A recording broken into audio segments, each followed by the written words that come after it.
Hello guys मु Sonam welcome back to my new mini blog. तो guys आमे माने सकाल सकाल बाहर जाइतलु कॉलेज आ एई छुआटा मते देखौतले देखंतु 6 टिकिया फूल आ देखुना केते खुशी हो जाउ देखि आ तापर जेतु वर्षा पाग देइतला माने वर्षा होउतला भी सेति पे हम बासु एंड्रो चा नै कि पळैथिलु आ दी जण हम पळैथिलु पीवा पय हेले जेतु कैंटीन खोला नथिला सेति पय हमकु प्लेग्राउंड को पाखरे पीवा को पड़ला आकु देखुनांती पूरा सुकून का नाम सुना है।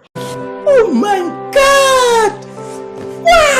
फिर आमे दीटांग पळैथिलु टिके क्लास करबाकू किंतु मोर क्लिप नबाक मन नै जेतु सेति पय मु ए क्लिपटा पकई देली आ क्लास करिके आसी कि आमे टिके पळैथिलु 80 कारण एई छुआटा हमकु ट्रीट दबो किंतु को ट्रीट दबो आमे जाननु गाइस आ तापर आमे गलालु के देखुना कोन होउची मो बेकर पूरा ओलानी विक्रम बेताळ भलिया। आहा ये नारी जाति कोन आहा होचती